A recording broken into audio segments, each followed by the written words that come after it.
Sit back and relax while I listen to Train Kickers podcast. I'm Dave, and along with my co-hosts Dan and Steve, I'll take you all around the world of miniature wargaming. On tonight's episode, since we had just went through an event, we thought we would talk a little bit more about it, and in particular, we want to talk to one of the main organizers for it. We're going to get into, some of the other people who help make all of this run the way it does. But we thought this might be of interest. Either one, if you happen to be somewhat local, you might have some interest in joining us for a future event, or also this might be useful for people who aren't, but want to see how we kind of put together and what it is that we put together, which you might find either both inspiration from or just other sorts of ideas. For other things, so as you might have noticed, we just put out a battle report. We do have another one. We saw part 1 of the En Masse that came out as of recording today. There is a part 2. I'm currently editing that. We have very much the same sort of way we put it together, although Dan was on the camera instead of me, so there might be a little bit different in the camera work. But we'll see how that all kind of goes together. We're working on getting that to nice and smooth out. We also have 2 other battle reports that we are currently working on as well, so we have a few others of those. We still have plans to work on all the other things that we've been doing, but because of sort of timing, that might be what you get for the rest of this week. So you'll have this normal podcast episode. You'll probably hopefully have at least 1 more battle report, maybe 2 if I have less work to do than I think I do. Or if I just decide to assemble a bunch of things and edit while I do so. All right. Otherwise, and now, on to the show. All right, gentlemen. Steve, just to make sure you know you're still muted. There you go. He was eating was that a cornless quesadilla? Is that what you're having there? Minus the cheese. It was just a flour tortilla. What was? Please tell me you put something on it, or you just like flour tortilla. Just a flour tortilla. Just a flour tortilla. Okay. It's just a snack until I have dinner later. It's fine. My God, dinner later. Yeah, it's 9 o'clock at night. I know, bro. Cereal. 2 a.m. is a perfectly valid time to cook myself a full 3-course meal. Okay. Yes, cereal. if you worked an overnight shift, it would be. Oh my God. Steve, To be fair, I work until 11 at night tomorrow, so I might as well shift to that night owl mindset now. Oh my God. All right, to not bear the lead for too long. So, as you can see, for anyone watching, if you're watching on YouTube, you can see it. If not, on any podcatcher that you're on, we have Grady with us tonight. He is, I want to say, sort of the current, I would say, primary drive behind the Hudson Valley Heresy, essentially the group that we have here, and he can get into some of the other people that were with him and all. As I said at the top, sort of the discussion here is we have some questions for him. We want to talk even just campaigns also in general, see what we've been doing, and any sort of other ideas that come up. While we're going through this, if you actually are on the YouTube, so Steve took the last, at this point, many hours. Too many. Yeah, far too many hours. Too many. To put together essentially pictures in a slideshow. So we currently have that viewed out. So we're going to be showing pictures from all the various events that we've had. It's set to go. We'll see if we get to see them all. I'll let you know by the end if we do. All right. So, Grady, since you're the new person on the show tonight, do you want to do any form of an introduction, tell people who you are? Yeah, for sure. My name's Grady. I run a fair amount of the events. I'd say the majority of events in the southeast region of New York, the northwestern part of New Jersey, and really just, especially with the drop of 2.0, me and a couple of the other guys who help me organize events have just been really working at getting the majority of people we can into the hobby and putting on events that keep people coming back. Nice. Now, this might be from me because I just personally don't know. I didn't play Heresy 1.0, so reasonably new. Essentially, when we started talking about Heresy, I wasn't even playing at that point. And then at some point, I think that's when we brought Steve on originally. Yep. And then Steve stayed forever. Yeah. Yep. Yeah, we did it for that. Earned my way in there. Yeah. So how long have you guys been running this? Was this through 1.0 for a while, or is this a little bit newer as we got into this now? Our first event was 1.0. Mm-hmm. So May was our first Hudson Valley Heresy event. So we threw that, and then the system just happened to switch right into 2.0. So the last 5 events have been 2.0. Okay.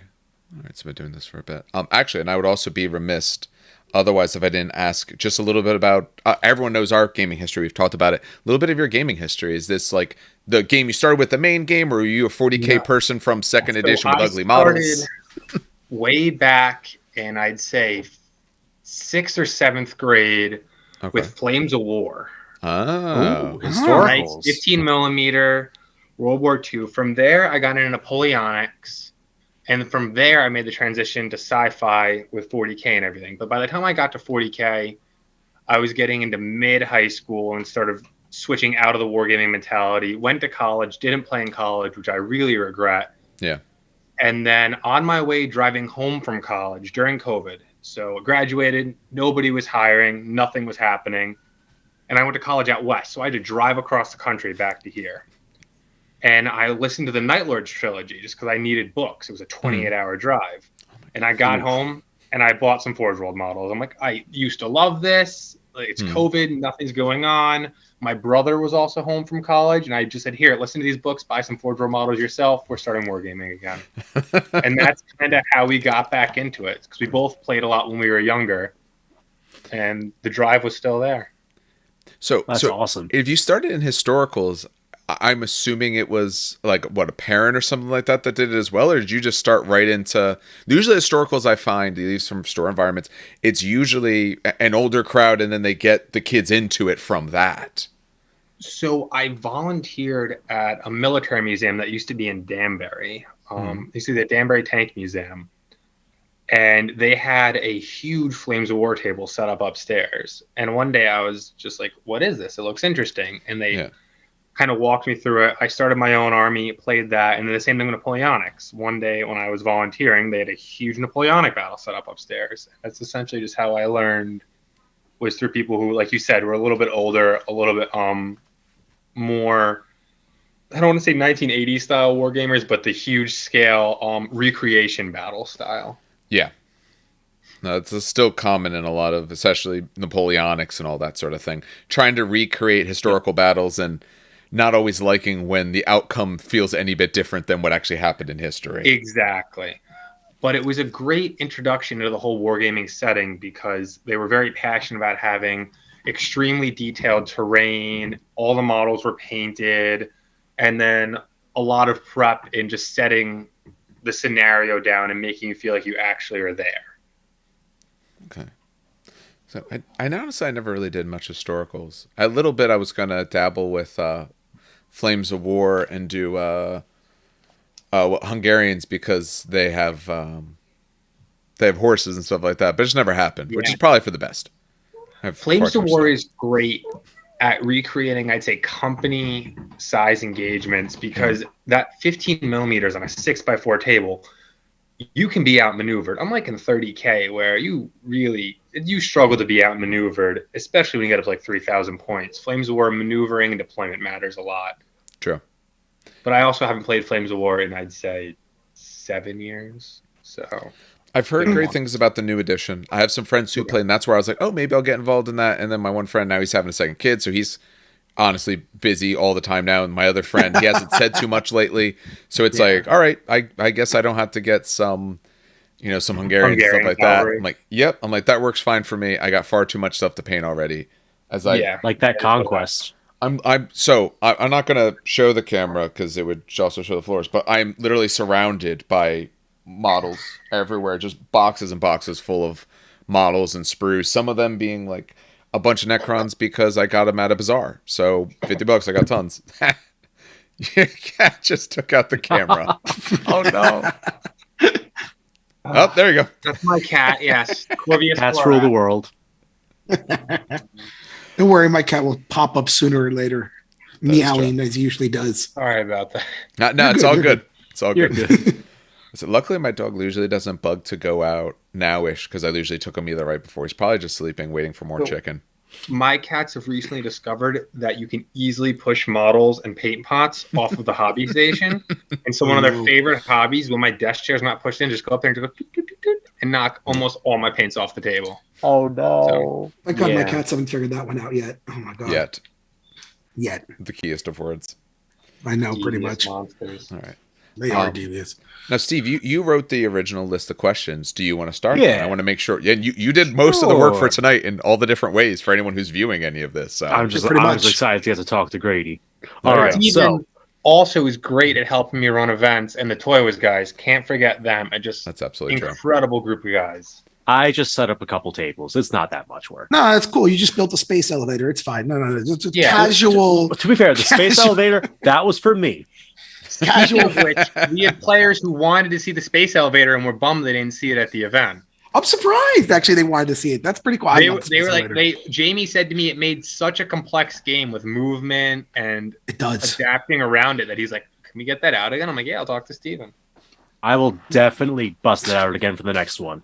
Yeah. No question about it. I love that thing. For those who don't know, probably 2 years ago now, whenever I ran that first Titanicus event, COVID was starting to lighten up. I'm like, I want to do a Titanicus event. I did a little narrative campaign, paint and play kind of mix. And to top off the first arc, I said, all right, we're going to battle over the space elevator. So I built like this 2 or 3 foot tall terrain piece that breaks down into smaller sections. And because they're smaller sections, it's semi-modular, so I can set up in different ways. And somewhere in this massive stack of slides, you're going to see this giant, like, blue-gray monstrosity populating the middle of a table. That's the space elevator in configuration B. Wait, it had multiple configurations? Yeah. So normally it's just one giant, like, tower. If you think of the new Mombasa from Halo. Yes. Normally it's like that, but with 4 sides instead of 3. Okay. For the January 28th event, the first one on Heresy, that was called Sun and Steel. No, this was Sun and Steel. No, that was Black Star. Black Star. At the Black Star event, I had it set up so that the tube that goes up is now sideways, and then the 4 legs are now 2 arches on either end of it. There's some buildings butted up to be like, I don't know, like a little like control center, like it's some sort of giant like geothermal station or something like that. Okay. Let your imagination go wild. But yeah, pretty cool terrain piece, I would say. No, Good job, I remember seeing. Yeah, I remember seeing pictures of it. It's actually quite impressive. No, and not to downplay at all, like you said, the amount of currently, at least the events that I've been to, we run them out of Toy Wiz up in New York, and no, you guys do tons of work to put all of that together to make it actually work. I know at times you send, like, for this one we recorded some games out of it. The event is set to start 10:30, that kind of time frame. Steve's like, I'll be there by 8. And I know he was there the night before putting stuff together as well. So no, absolutely. To fix out tables and all of that. It's the amount of, like, the tables, I got to say. And I remember, I think it was your event too. And this was maybe, I think, 2 years ago. Because you started running events about 2 years ago as well. But it was more sporadic, and Jeff was too. But I remember there was this one table that I saw, and I know Brett was playing on it, and it was using the old oh my god, I can't remember the Amphibian. Was it Amphibian? The Amphibian project, yeah. Yeah, I've seen. And I guess and then it was a forest, jungle, and everything. And I remember seeing that, and it was Brett versus Jeff or Brett versus someone. And I was just looking at that table like, damn. It's still probably today one of the most favorite tables. I think I still have that picture somewhere. You do. You were discussing it like maybe a month ago or something like that. You were really? You were talking about it and showing it to, because that's how I saw it. I wasn't around at that time. But you're like, hey, look at this. That table was, God, it looked so damn good. Probably one of the Road to Damnation groups events. I think it's. That sounds like it's Chris's table. Yeah. Back when they did events through Mythicos. But yeah, stuff like that. No, that's one thing about Horus Heresy is when the guys build tables, they go all out. Like, if you look at these pictures, like 90% of these tables in the pictures are all things that, like, Grady put together and is carting back and forth from his house down to Toy Wiz, back to his house. I should have included in the slideshow that picture that Grady put on Facebook of, like, the night before when you were packing up. Oh yeah, and you had, like, boxes on top of boxes on top of boxes you were packing into your car. I should have It was included a that picture. lot. My stuff. entire car with totes. Oh my god, it was totes. It was like big boxes, like those big storage boxes of terrain. Lord have mercy. My It was a- entire storage room in the basement is. My girlfriend hates it because she's like, all of our like storage and like summer stuff's down there. And you completely blocked it in with Heresy Train. I'm like, sorry. Yeah. Listen, hold on. It's- As I do this, for those who never saw the video, but like this is how I, I store my terrain on shelves. True. But at the same point, I don't think your wife goes downstairs. True. Yes. Yet. No. She doesn't go downstairs yet. No, she's going to avoid it because of all the stuff you have there. You know as well as I do. The minute they come downstairs, Dan, that's when it all changes. I know. My daughter's already wanted to start painting miniatures. I actually bought her some of the like Bones Reaper miniatures to paint, but she sees me painting Space Marines or Custodes, but she sees me painting them and she's like, I want to paint them too. And I'm like, oh, nuts. That's I gotta awesome, though, to get them in. Yeah. It I got to is. find one of Oh, those. yeah. Remember, I think it was White Dwarf. White Dwarf did those like snap fit Marines for Yes. like $5 and it came like a paint pot. Yeah, Right, they still have so there's a few different ways they've done Yeah. it on White Dwarfs. They also used to have a magazine that literally you could buy. Just buy it. It was called Imperium Imperium magazine. Yeah, that's how I got 30 flayed ones for the cost of like 8 flayed ones because I Nice. bought the magazine. It was literally under 1/3 the price. So like that, you can still sometimes find issues of those in Barnes and Nobles. Not always. I've had a little trouble lately, but I do look every now and then because I find really good deals on models. Yeah, pretty much. All right. Part of that point, though. Just move, bro. Yeah, no, it's all good. Ah, come on, buddy. Yeah, that's about how animals are. Yeah, you gotta love the Quick, cats. while Grady's away, let's say some nice things about him. I really like his army. All right, Michael Scott, waiting until people are gone to say good things. Yeah. All right, Steve, do you want to Painted start in? really on- nice. That's a great shade of green for those Sons of Horus. I know. We were discussing it before, by the way. You weren't on the podcast, but I was saying, like, out of all the Sons of Horus I've seen, there's only 2 that I've ever liked. One of them is yours, and then one of them is, and I don't know where I saw it. I want to say it was Reddit. I can't remember, but it was someone who did like a desert base on the Sons of Horus, and they did like a nice kind of dry brush on the bottom. Can't remember where I saw it, but yeah, between you and theirs is the only teal is like pretty good for Sons of Horus. Yeah, Chris Holmes also has some gorgeous Sons of Horus. Yeah. maybe it's Chris. I think that I'm thinking of too as well. There's only really 2 pieces. Sons of Horus usually I don't like because people do it too gray or too teal. But you guys have like the perfect like, To do Sons of Horus justice, you gotta airbrush. It's the which I don't know. I still refuse to buy. We'll convert you eventually, Dan. Because you don't have like workable windows in your basement that you could put Very true. the vent out. Very true. Very true. I think that's really what it kind of boils down to. Same reason I don't have a printer. God, could you imagine if I had a printer? Jesus Christ. Oh my God. You would need a second basement. I know pretty much at that point. Yeah, his whole other side would just be terrain to the rafters. Oh God. All right. Steve, do you so, want to start with your questions then?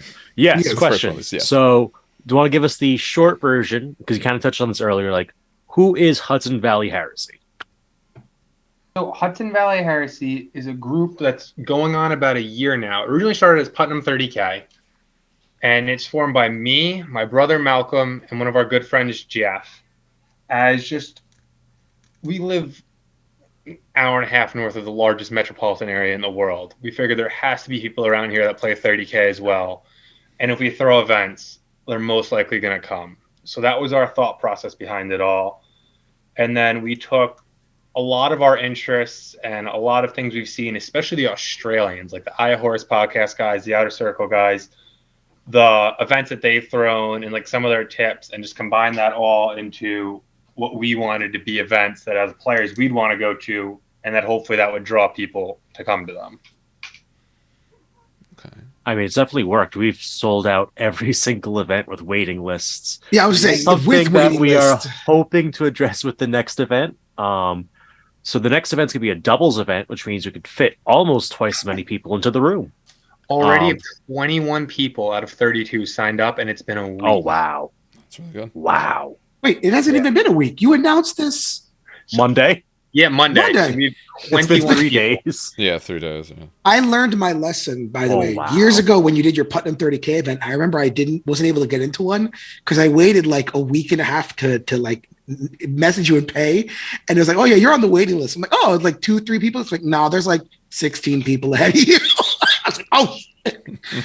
So I've learned my lesson to whenever you list, just send that invitation quick. It's the way to do it. Or like one other thing is, especially if you come to a bunch of our events, if you just shoot me a message on Facebook and say, hey, we're definitely coming, you hold me a slot, that's never a problem for me to do. Yeah. Makes sense. Yeah. So that's who you are. So can you tell us about the story that you've been building up through all these events so far? So our first event series was over the planet Exodus. And for our fluff, we're a small subsystem out by the Ghoul Stars. And it's really a backwater. So one of the big things for our campaigns is that we don't allow named characters because this is a backwater that a whole bunch of Shattered Legion forces have rocked up to. People who couldn't stay on track with the main campaigns of the Heresy and are devolved into fighting over this little subsector for whatever little resources they could claim and whatever prestige they can gain for the Legion.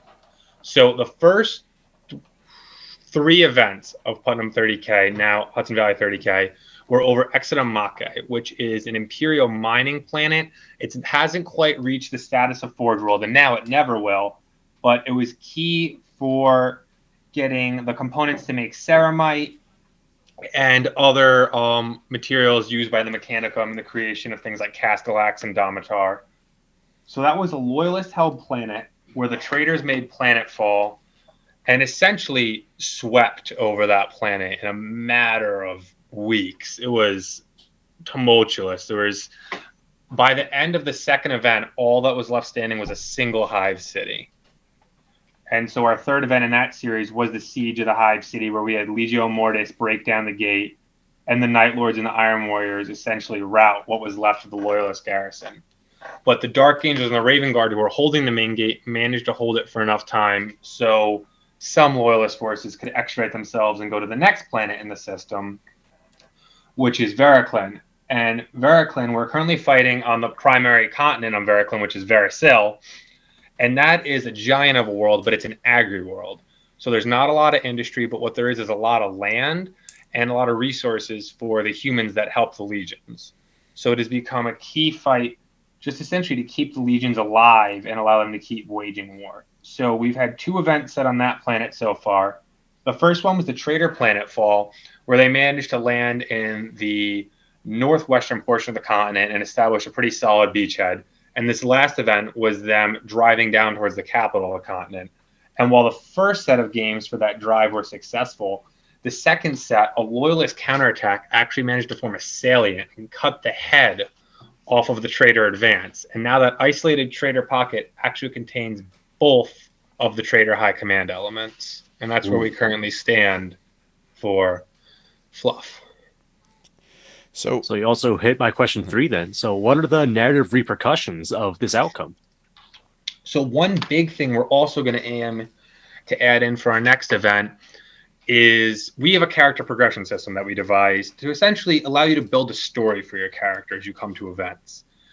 And for this next event, we're going to have the Talons of the Emperor forces supported by the Loyalist High Command, which is White Scars, attack the encircled Trader High Command. And after talking with our other EOs, we're going to make character deaths final to add to the narrative. So say Dan's Tribune Marcus Aurelius punches Kyle's Praetor's head in.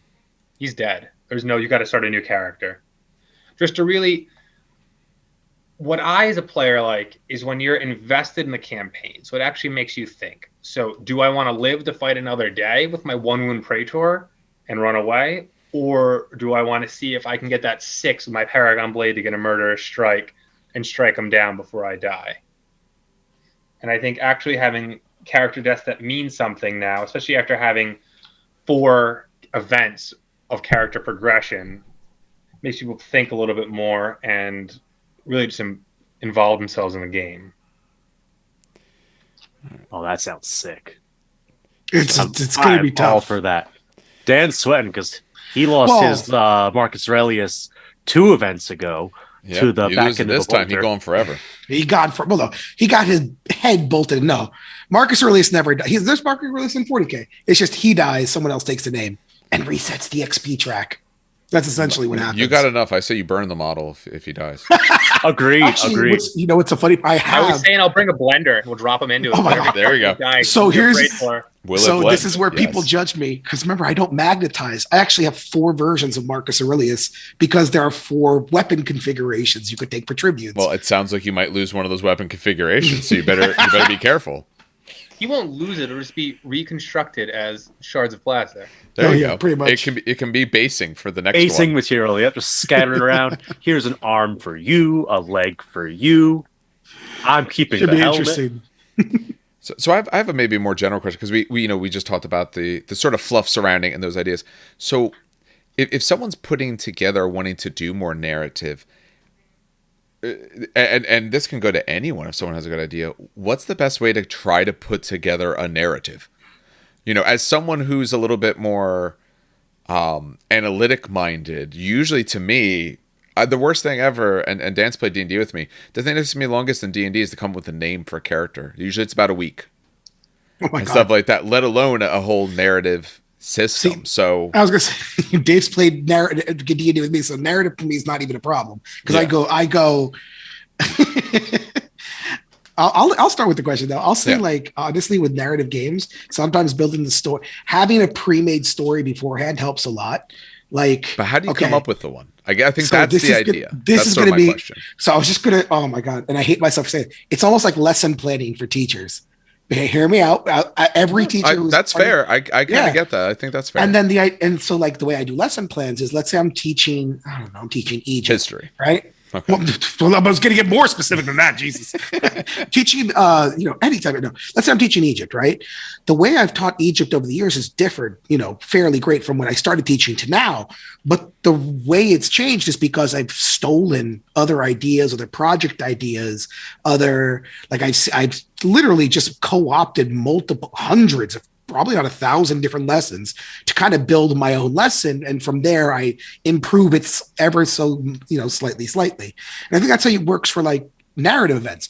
You have a narrative in Horus Heresy, pick a favorite time in history, a favorite battle, a favorite campaign, right? I just kind of change the names around a little bit, So when now you say favorite battle, favorite campaign, are you talking about in the 40K or 30K narrative, or like the real world? And I'm going to rename it. Okay. So it depends. You can choose a 30K event, read up on it, and then kind of mirror off of it. But the problem with that sometimes, and I know you and Grady were talking about it before, was that sometimes the end result might not be the historical end result, so it might leave people salty. So if you want to create your own narrative, right, I say like look at something like real world history campaigns and get your inspiration from there. Okay. And that's how I used to would do it, but that's just me. That's fine. The way I did it is my whole thing's like a lot like D&D. If you create a world and you put up a framework, you add in a couple key events, and then you let the players fill in the in-between. So I'll come up with the name of a couple. So right now I have all the planets in the system named, and every time we come to an event, I'll make a map for them. Like I know we have like a mining world, an agri world, a death world, a hive world, just checking all the bases. And then each planet, I'll generally write a page of fluff for, like outlining the industry, how it was brought into compliance, like what its strengths are, what its environment's like. And then as the players make planetfall and places are conquered and people are killed, I flesh out the story. So that's why I like when you guys give me your Praetor names, because I could be like, oh, tribute Marcus Aurelius, I'm on making planetfall, make contact with Sons of Horus breacher elements while securing this relay position. And it just fleshes out the story. So you start out with, here's an agri world. It's lush forests, fields. There's a couple standard imperial settlements. There's like a single astropath station. And now you have, all right, well, this one settlement in the north has been destroyed, so the population's fleeing there. This is a settlement where the loyalists have stockpiled munitions that are key for a siege. So one of the trader objectives of this last event was to take the hive city nestled in the mountains to the northwest of the capital because the loyalists had stockpiled munitions from the last planet there. So just little things like that I come up with, I use to give the players like an incentive. This is why you're doing that. This is why you're doing this. One question I have, because actually, oddly enough, the map is currently, for anyone watching on YouTube, the map was just up a moment ago. How do you put your maps together? So the first event, I 3D printed tiles. I think I actually have a couple here. That are kind of like the old Mighty Empires and Galactic Empires tiles, but there's an STL form. So I 3D printed a whole tile map. Okay. And that was nice and fun. And for the next event, I wanted to take it to the next level. So there's an app, not an app, there's a website called Incarnate, Inkarnate. And it's a D&D design thing that allows you to build essentially mats. But then there's like a whole bunch of different scales. And so if you scale it all the way back to like the continent size, that's the software that I use to make this map. Okay.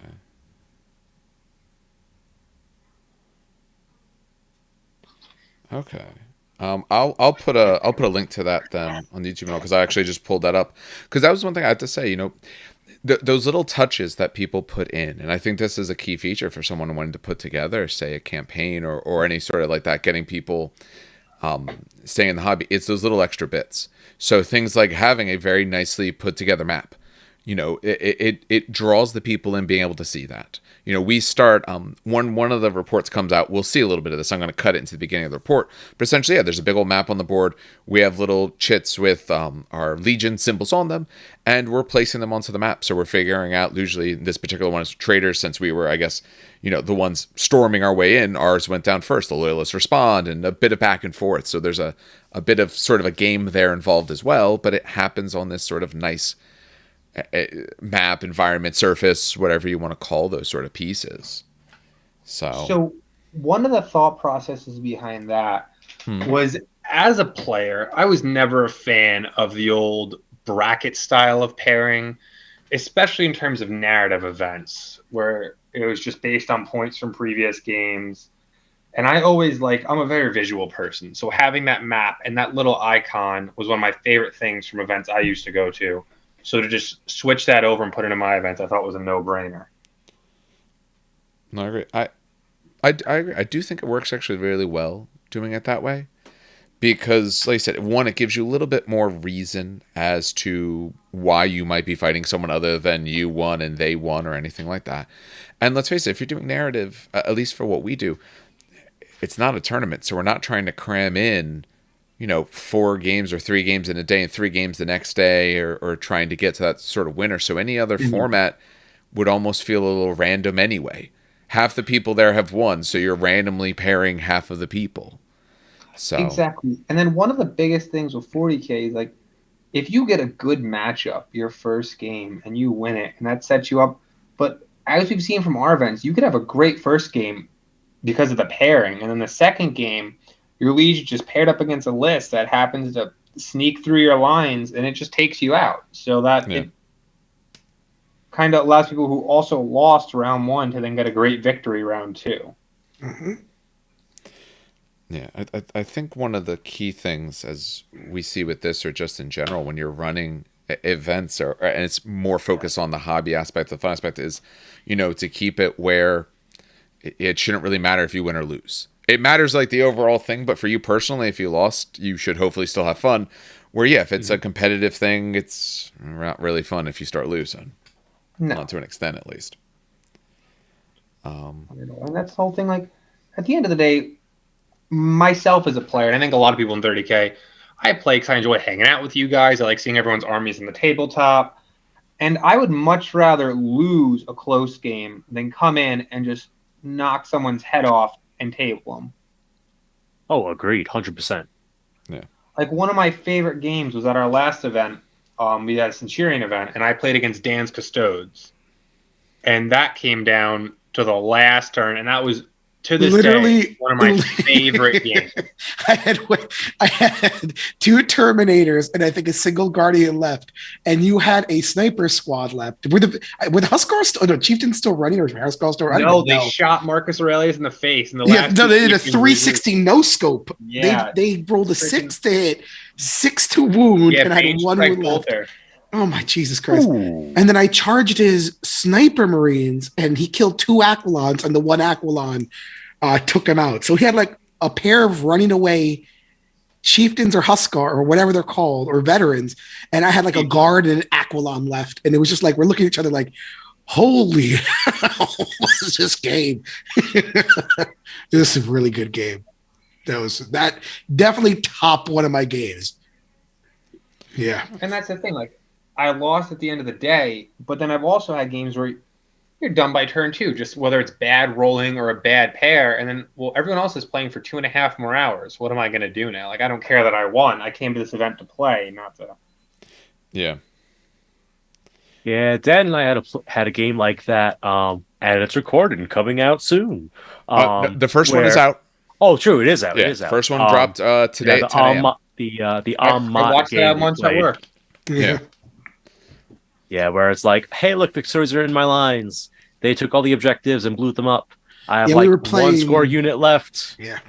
Good game. Yeah, that mission, we still talked about it. It was the for Grady's sake, like we were playing the new demon mission, Grady, the narrative demon I mission. watched it today, the Yeah, Relic. yeah, he said he watched it. It was just he did. Oh yeah, Yeah. it was just we were trying to figure it out for a good 20 minutes, like how to actually like fix it, because it was like you blow up the objective so quickly, and it's just like you don't get Kabanda on the table or whatever demons you take, and we're just sitting there like, I don't get it. I think you need to build around the scenario. Yeah, with pretty your much. forces. I think it requires specifically tailored lists to the scenario. Yeah. Yes. That isn't a mission I would run at an event because it just wouldn't work. Yeah, no, it's such a skew. Like if you don't have Scout as the defender, you're done for. Yeah. Just give up victory points right away. Just That's shake true, hands. because that is at least, and because what's weird is that's one of the ones where the defender goes first, down on the table, but the attacker starts the game, Yeah. so they can actually The decide. what only you're doing. reason, spoilers, the only reason that the second game was as close as it was is because I seized. If I didn't seize, it would have been repeat of game 1. Yeah, Mhm. which that one is And currently being missions edited. like You hopefully that. get soon. You need to have secondaries that are enough to swing the game, which I don't believe that mission has. No. I'm it does back not. and forth. Not real. I also It's- I think when they play test, and we're going to assume a magical world where there's a lot of play testing. I don't know if that's true at all, but I think with that they run very different styles, and I think if the assaulting force is like a mix between say shooting and assault, and the force in the middle is maybe a little more defensive, yeah, it probably does balance more. I assume they did their points because they said, hey, you know what? Oh, it always kind of worked out this way. Let's put these points here. Much like in the past, where it used to people played at 2,000, but they tested at like 1,500. They used to be what they do at 40K, and people would be like, the game's all crazy. Yeah, because you're not playing the way they did, intentionally or unintentionally. I think sometimes that's what it is, although that's assuming they actually went through and tested it. They might say it's narrative, it doesn't matter.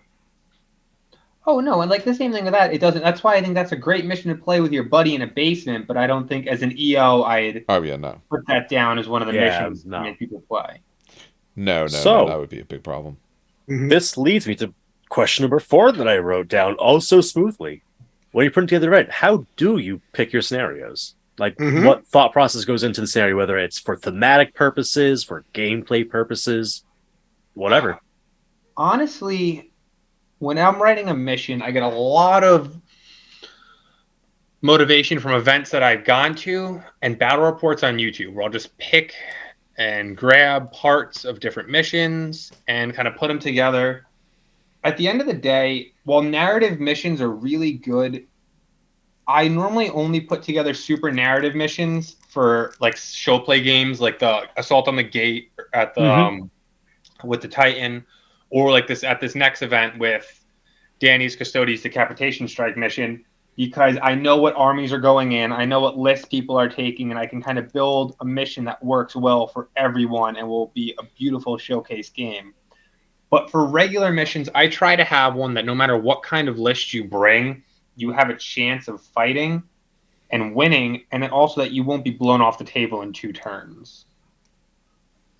So I'll look at, especially now that line is so rare in some armies, I definitely been a little secondary objective heavy just to give armies that don't have a lot of line units because they're right of war a chance to win the game. Makes sense to me. So to the other gentleman, then, what do you guys think makes a good, I guess just good mission? So we're talking more of narrative Yeah. or hobby sort Yeah. of focus. What makes it a good mission? So I've spoken at this at length, but I love progressive scoring. I was never a big fan of the old kind of score at the end. Because it kind of sometimes makes the game happen, and at the very end, it's like, oh, all this happened, but now I'm on one objective, I win. It kind of makes it. I'm not to the point where it's like 40K progressive scoring, because dear God, it's 100 points to keep track of. Please no. But very much like yeah, please. I'm already not great at math. No, you're not. No, it's just Jesus.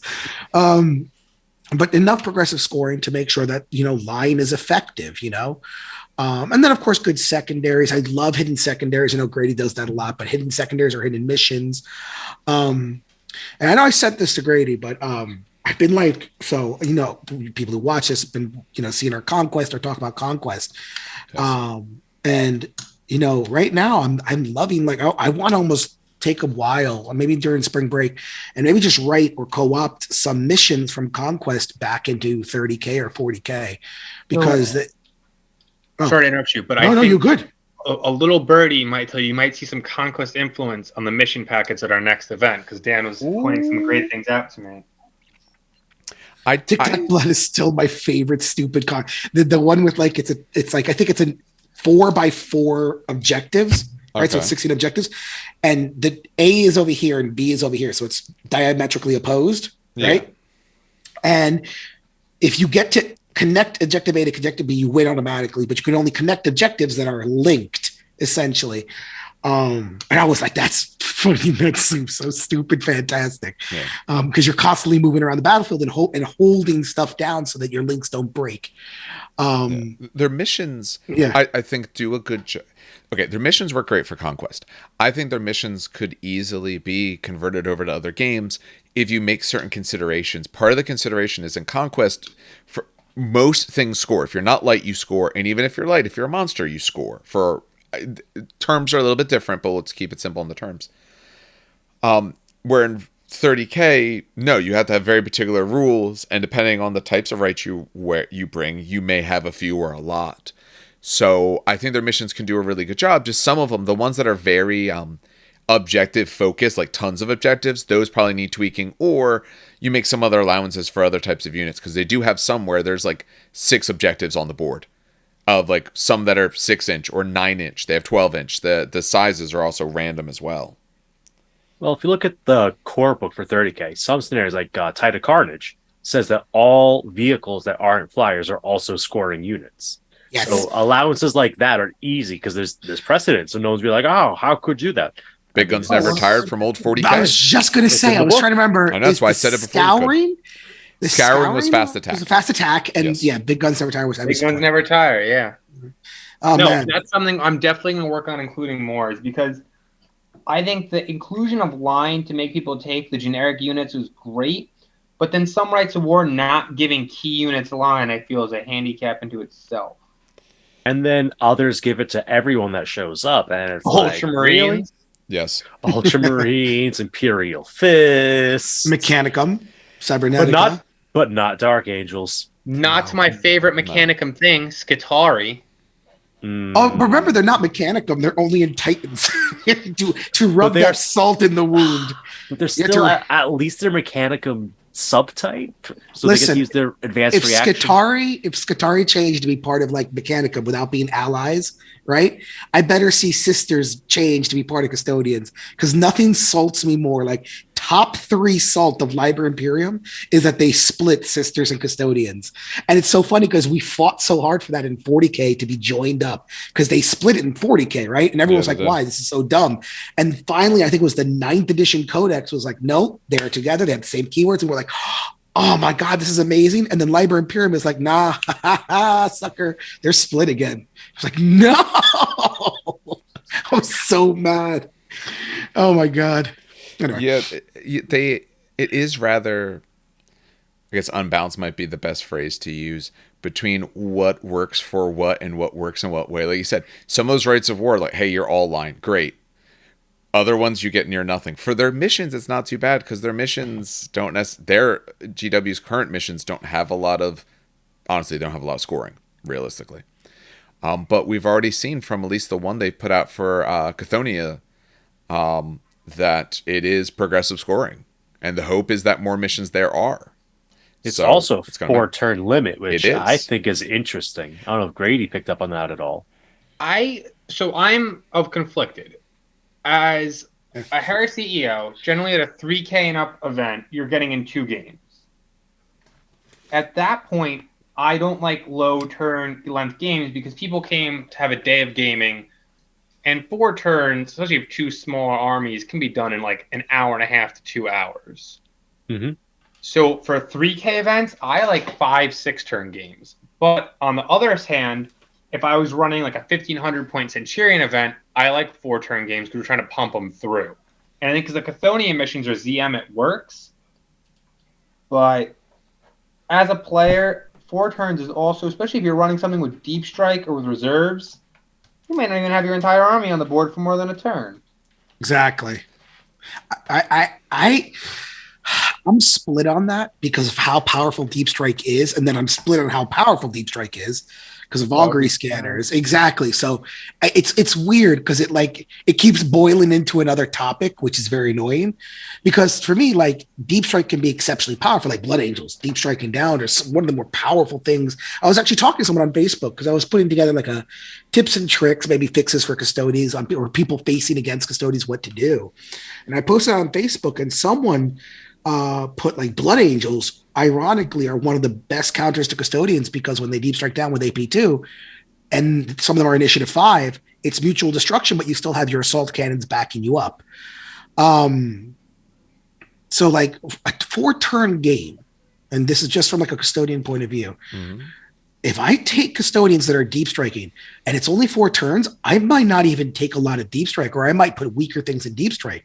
Because in a 6-turn game, okay, if I put 1,800 points in deep strike, they'll see at least still 3 turns of combat or 3 turns of fighting, but 4 turns? It's a list thing that you have to build for. If that's the sort of game that you're going to play, you have to play knowing that that's a facet of the game. Yeah, and but I like the fact that I'm now all of a sudden like, oh, hold on a second. You know, deep striking, I love deep striking because that's just my fluffiness, because I love the whole point of the golden light.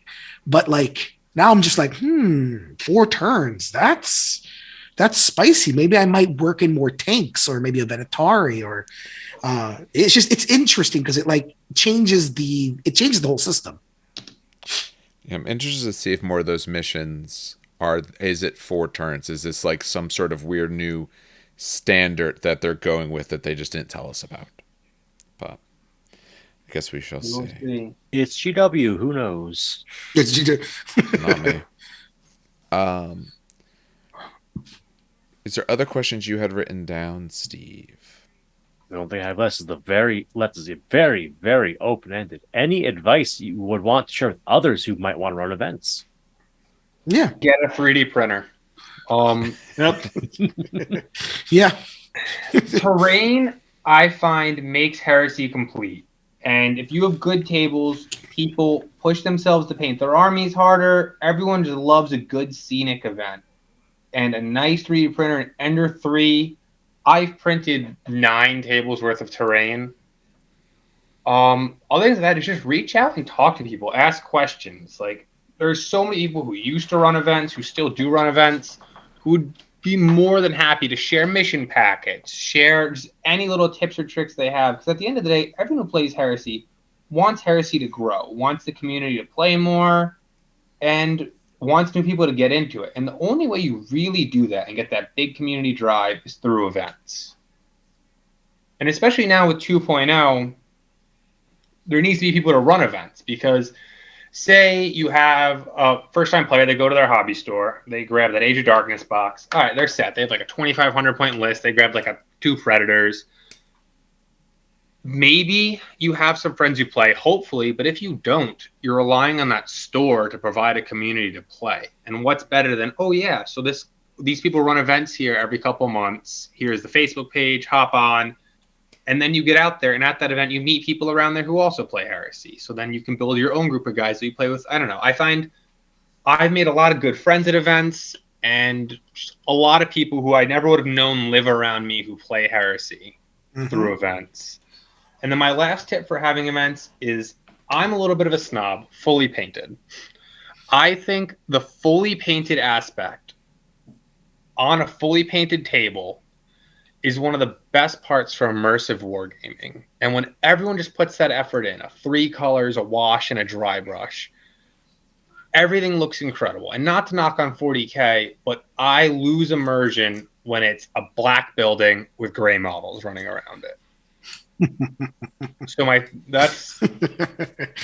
that's one of my the building's a weird abstract shape. Like, here's my enigmatic L corner. Exactly. It And happens to match it's these magical. other 4 corners. Magical boxes, and I will say, to your second point, I think we had 2 new players at the last event too. Yes, we've been raking in around 2 to 3 new players at every event, and every time they've come back.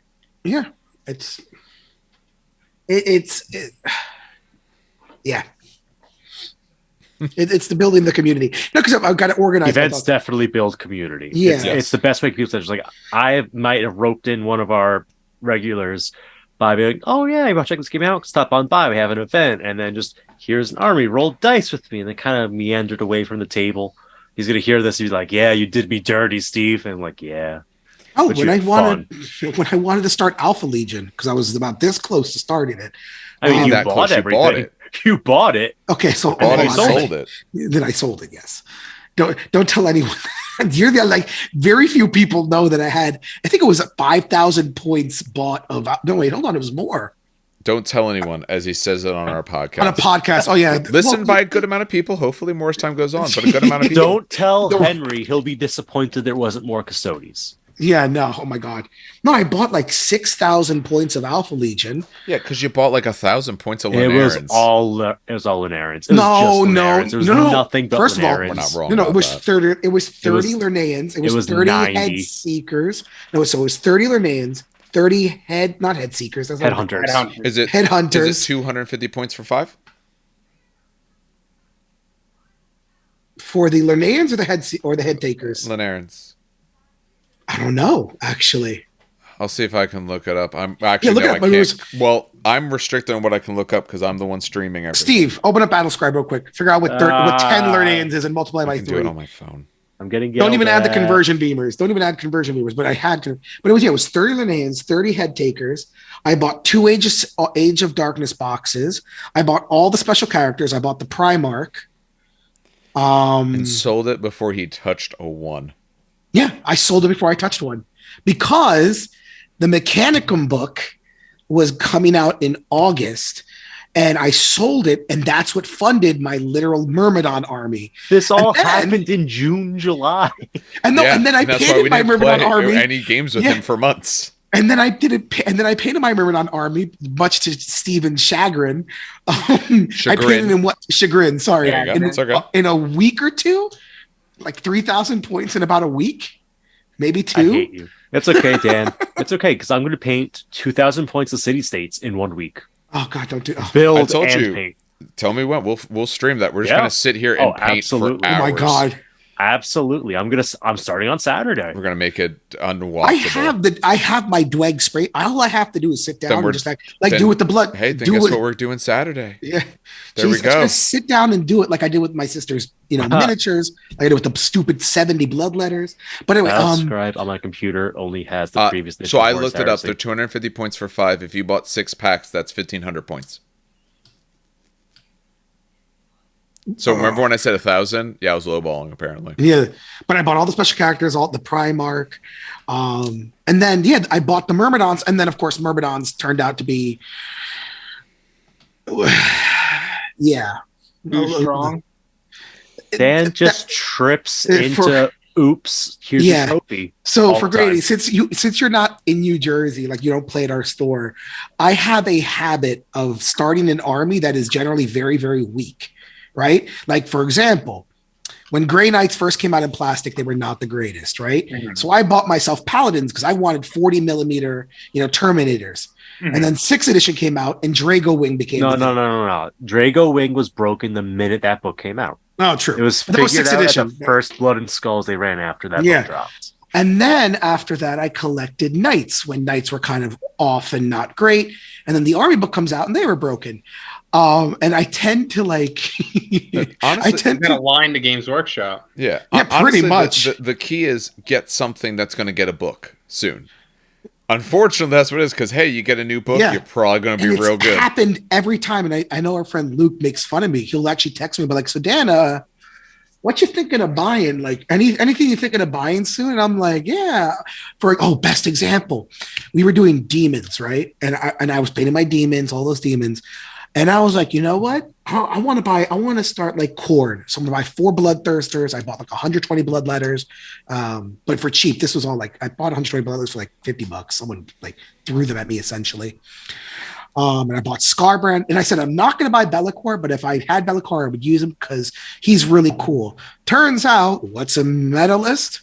Scarbrand and Be'lakor with Bloodthirster, and just like, oh my god, stop! Don't buy a list, buy an army. Well, that's what I do. I buy the army. Well, the other problem, Dave, is that I buy the army, and then like this happens. Well, yes. That is Buy also an true. army, own every list. Yeah, own every list. Oh my god, someone was making fun of me because Custodes in 40K just got like line back and everything. Yes, it does. And I've been screaming from the top of the head, Wardens are great. Wardens are great. And people are like, no, they're not. No, they're not. They suck. They still suck. And I think they won 3 GTs. It was like 2 sets of 10 Warden squads. And I'm just like, True, but the question there is, okay, we're not going to get into that, but it's like also what is in the rest of the list, because there's other factors. True. Well, that's also 1,500 points of your list. Or no, sorry, 1,200 points of your list. It's a lot of list. Yeah.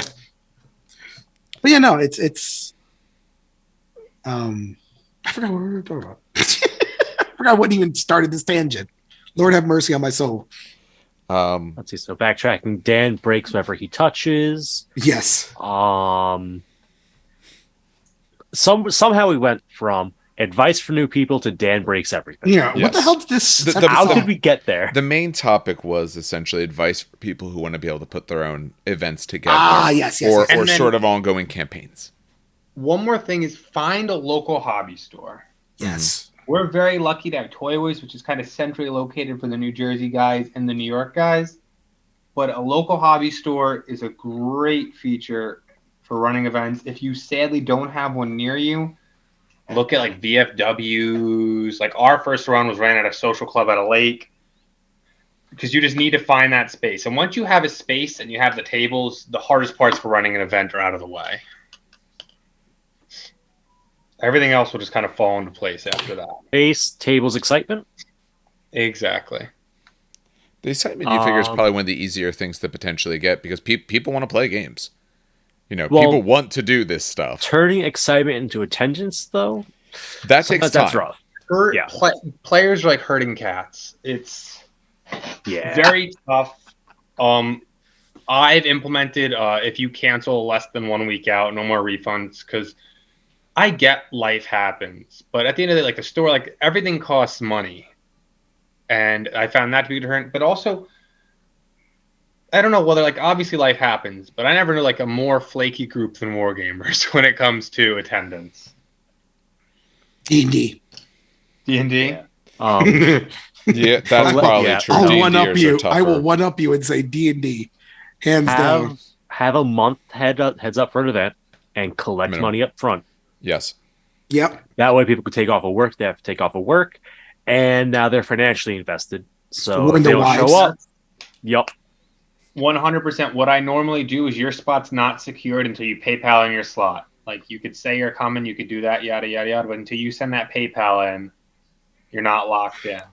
Yeah. Just because that gives them. But heck, even that, I've had times where people PayPal and they just don't show up, don't message me, they're not coming, nothing. I'm like, what are you people doing? Some people got And then money to that's burn. especially frustrating because then when we have a waiting list and then nobody tells you they're not coming, so you're there and you're 2 people down, and you're like, well, there was waiting list people who would have been here. And I think But that's just my airing of grievances. At the end of the day, Heresy needs more people to throw events. We're at the beginning of a new edition, and if you don't throw events and you don't build a community, it'll sputter. So anyone has any questions, feel free to join our group on Facebook, Hudson Valley Heresy, and ask questions. Really, that's what I did. I asked EOs of events I went to. I talked to friends who've thrown events in the past, and you can disagree with stuff people tell you and put your own spin on it, but just people who have real world experience at running events will be your greatest asset. Yep. I feel that. Yeah.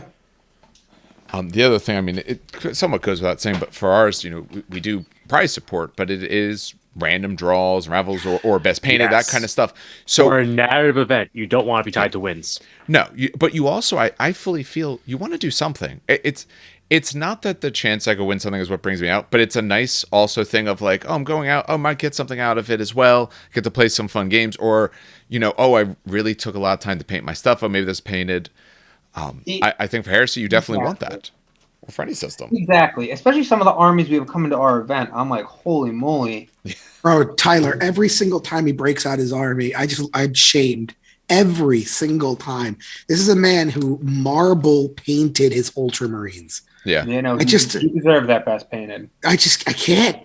I look at his army and I just like my eyes drop and I'm like, oh man, I suck. But you're efficient. Yes, Quantity that is has true. a quality all its own. Yeah, but so yeah, pretty much.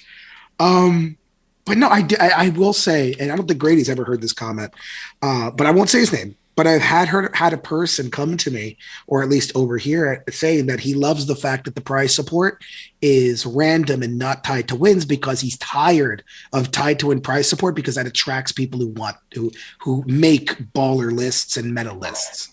Yeah. And instead, I mean, we still make winning lists for 30K. It's not like, they're still like hard lists in Heresy. It's not an Olympics of not- who loses hardest. Exactly. But you no longer have to gear up hard in order to experience Or a game. play hard. Yeah. Hard. Like it's the like if I'm at a tournament and I pay $35 to be at a tournament and I know first prize is $200. If an opponent makes a mistake, I'm probably still going to help him because that's just my nature. But in my head, I'll be like, maybe I shouldn't help him because that gains me the advantage and he forgot this rule. Versus in 30K, I'm like, hey, listen, this is going to be real stupid, but I'm going to challenge you. Are you going to challenge me? You are? Okay, I'm not going to shoot you. You're not going to shoot me? Okay, let's do this. Middle of the battlefield, let's go. Stupid shit like that is yeah, that's just awesome. That's why. And then, like you guys say, breaking the game isn't hard. Like, if you wanted to run a crazy list, load up on your Contemptors, your Leviathans, your Heavy Support Squads, your Nemesis Bolters, and you're just min-maxing. Point-wise, that's more effective than anything else in the game. And you put it in, like, it doesn't take a lot of skill to break a game. It takes a lot more skill, in my opinion, and shows you're a better player when you could win games with a not optimized list. Yep. Yeah. I know these for ours, again, for anyone who's thinking of this, we do, I don't want us to solve a comp, but yeah, we do look and say, hey, we look over, lists are looked over. We want to make sure anything's too crazy. We do put some limitations on certain things, partially also because not everyone in the community is on equal footing. If someone just has either been in longer or collected a different army, they might have a lot of choices. Like in mine, yeah, there's limits on heavy support, and that makes perfect sense. My army actually does heavy support very well. I bought a bunch because reaping, that's cool with heavy support. I'll run that in a friendly or if someone knows. But in this, yeah, if I place the wrong person, it's not going to be fun because I could just wipe the board with them because I'm just going to have more and potentially better shots. Oh, our poor Word Bearers player. No. Sisters of Silence. Yeah. Oh, no. He had fun, though. He did have fun. He did have fun, yeah. He did. Left saying, wow, that was something. I learned a lot. He's a younger kid, and he had his stuff painted. He came out. He had cool conversions, props. Like, we need more people who are younger kids who have that drive for hobby. That Margal was on point. I think he used the what did he use? It was that Tyranid thing. No. Wasn't it he used like the chest was open. He had. I thought they were 3D printed, but he had some bits on. Oh yeah. Point is, it was a great looking army. Yeah, and I agree with you, Dave. It's like I actually, if you don't mind, Grady, I'll talk about this. Me and Grady were talking on the side because one of the big things at the Library Pyramid, we've talked about this before, was like the Meridian blades being free versus Paragon blades. And I just straight up approached Grady. I'm like, listen, I'm the only real custodian player, or there might be another person. Here's a recommendation: just swap Paragon blade with Meridian blade. I don't mind. I think it's fair, and it makes the game work better. And that's Exactly. it's just a conversation. And we try. I like had him run normal stuff for 2 events, and after the second event, we decided to make the switch. Like, Yeah, but that's as an EO also, you have to be open to your community. Like, you have to kind of like read the tides and work with them. Like, I think like I also allow certain things out of like Mournival and Panopticon. Like, since we're not competitive, if you have some guy who's really passionate about a converted unit, it's not official GW.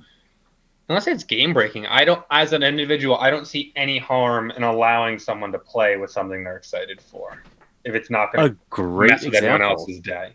Yeah. Great example. We were talking after the event a little bit, just chatting, and I'm like, yeah, it really sucks you can't put tech marines and apothecaries into command squads. And Grady's like, I don't care about that rule. It's a stupid rule. You do it. I'm like, oh my God, wait. awesome. What was the rule during our game, this event, that I was like, that is the stupidest crap I've ever heard in my life. So Don't do that. The Sons of Horus special rule, the only way we get it is on a successful charge. Yeah, Under the your rule's disordered garbage. charge section of the rule book, it lists Yeah, no. a disordered charge as being unsuccessful for the purposes of rules that require a successful charge. So Yep. that means if Ew. Dan charges me is disordered, I don't get my special rule. If he chooses to hold the line when I charge, I'm disordered, I don't get my special rule. So if someone wanted to be really gamey, all they'd have to do to ruin a Sons of Horus player's day is just disorder their own charges, just multi-charge. Yeah. So like what I did was, to give you an idea of the game, I charged his Contemptor and his Chieftain unit, right? Because I wanted to throw some just bodies at the Chieftain unit, because I knew the rad grenades would kind of wipe the Aquilons.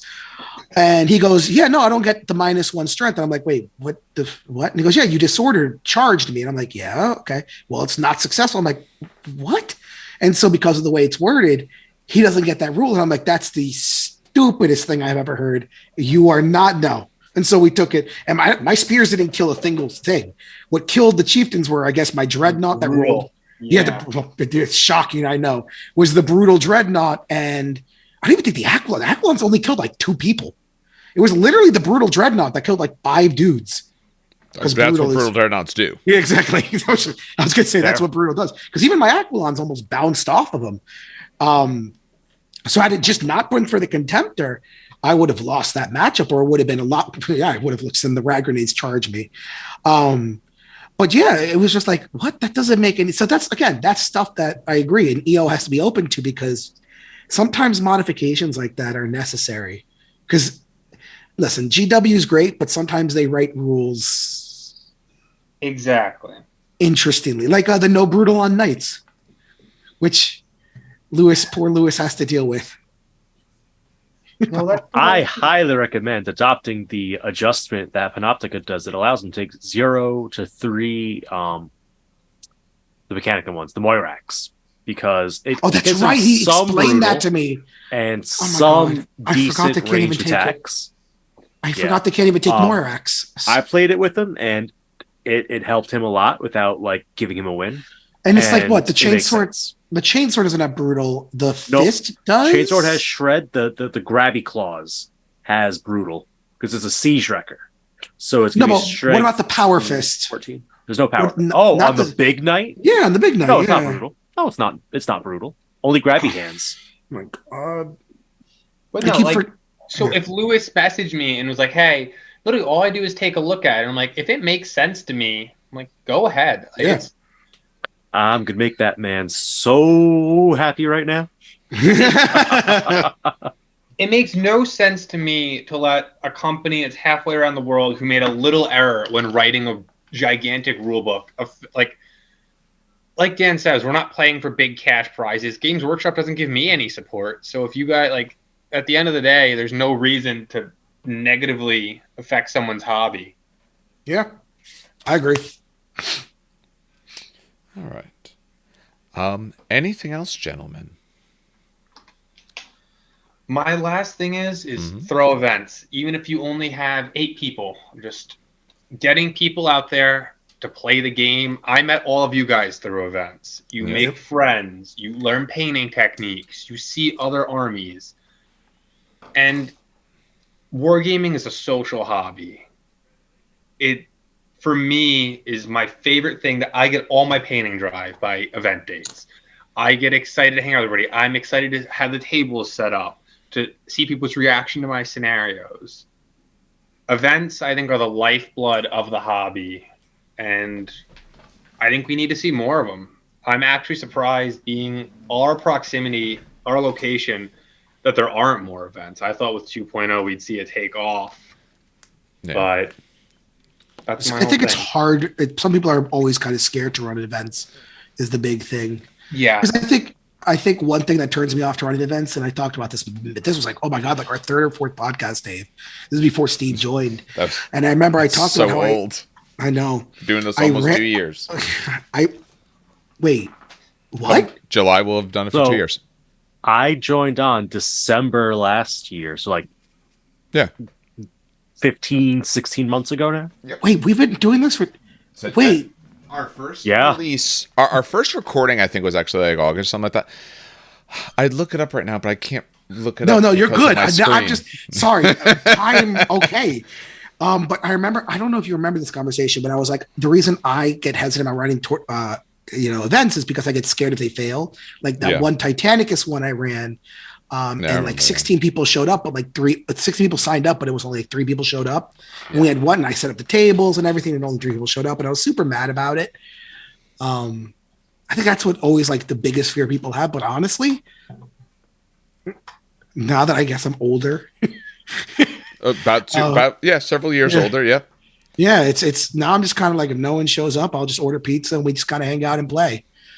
That's what I was just going to say. Like, I've had a few non-starter 40K events in the last couple of years, and it's like, okay, the same 3 guys as always are here. Cool. Let's take our entry money, order a pizza, and just chill.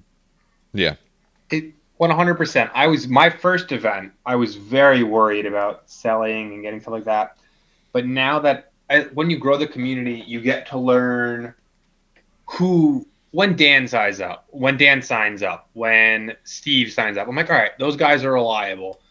And also, you guys talk to me going from the day you sign up until the event. And I think that's one thing. One other thing as an EO is you have to annoy people with the amount you post about the event. You have to be a pain in the butt on Facebook. Keep it in the front of their minds. Exactly. Yeah. What are you working on? What are you working on? What are you working on? I don't even think we asked you, what are you working on? Because I noticed you were painting. That's true, actually, yeah. We did. I was going to end it with that, but I just noticed you were really into, what are you painting? So I've painted up my entire Sons of Horus army. So now I've run 6K of Sons of Horus painted, burnt myself out of power armor.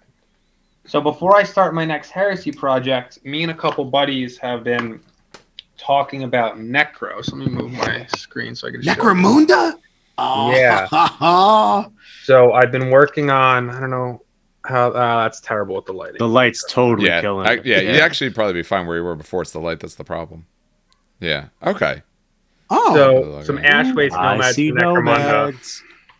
I love those sculpts so much. Working on my gang. It's the first couple there. I have to do some more airbrushing, but it's such a nice break from power armor. And after my Nomads gang is done, I'm going to start my next army for Heresy, which is going to be Skitarii phalanxes backed up by allied Domitars and Vorax. Oh, that sounds so good. So I love needed a little fun painting break of like 20 models. I can do all sorts of different also painting leathers and fur after painting power armor. It's just a nice refresher. Agree. Hell, that's why I started the demons. I painted one skin day you'll for the get rules first. for them, Dan. One day. No, I won't. Yeah, you got some. And you used some. So for those who don't know, I started a demon army right at almost the pit end of 1.0, but I don't like painting unpainted models. I paint my models first and then I plane them. Unpainted models. You said, I don't like painting unpainted models. Oh, And what kind of models do you paint? I only like refurbished models. I like when they put that. used only. To be fair, Like I painting my refurbished- house, I want a primer coat down first of someone else's stuff. To be fair, refurbishing an army can make the process really fast or really slow, Really slow. depending on your Yeah. foundation. I hate the idea of doing that. But that's so I started this demon Absolutely. army with the sole explicit content of using them in 1.0. But then 2. I kind of slowed painted them a little bit because I wanted to take my time with them. And I tried new techniques because it was skin. I mean, the only custodian skin I ever painted was like None. a face. I painted Valdor's face. So one head.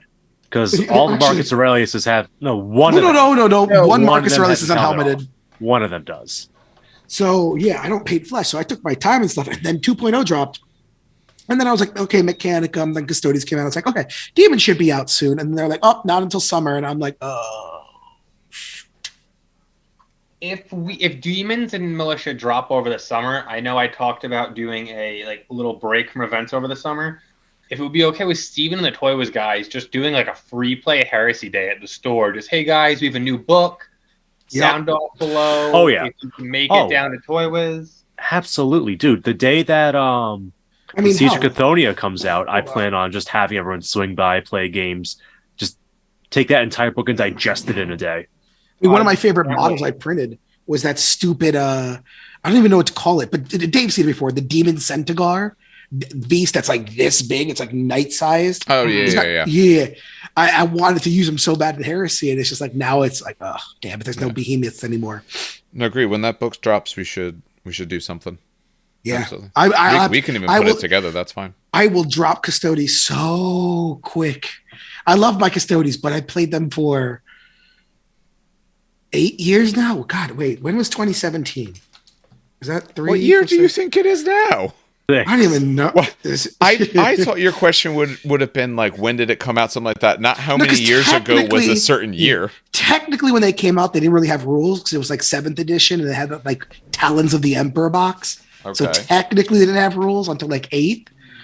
But yeah, I love my Custodians, but I've been wanting to use my demons for quite some time. So I'm just like, One day. one day, Not essentially. soon, but one day. Yep, pretty I much. think we'll see the militia and demons book drop at Nova. Really? I could see that. Maybe. That's the next big release date. Wait, or is Warhammer World, is that past or is that coming up? No, wait, Warhammer World passed already because that was. So then Nova's the next big release they do. Yeah. That's really far. Like I would love to be proven wrong and have them drop it like a Memorial Day weekend or something, but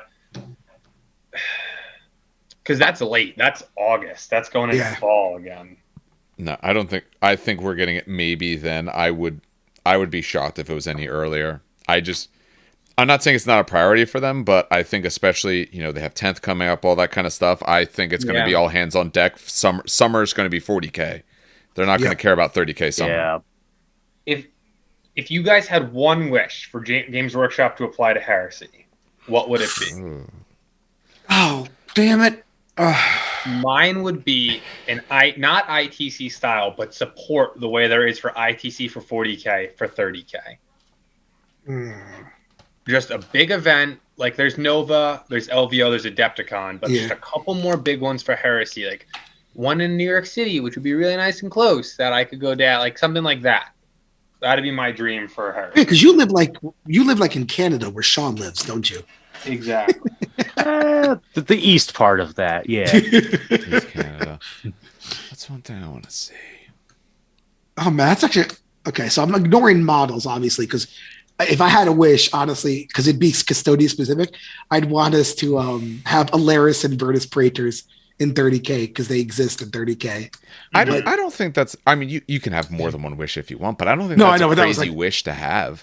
Same 'Cause with that- one of my main things. I want to see more stuff in plastic. As a person who doesn't like to work with resin. That would make Custodes fully plastic, actually. If they bring Alaris and Virtus Praetors to 30K, that makes the entire range plastic capable. Yeah. The entire Well, range.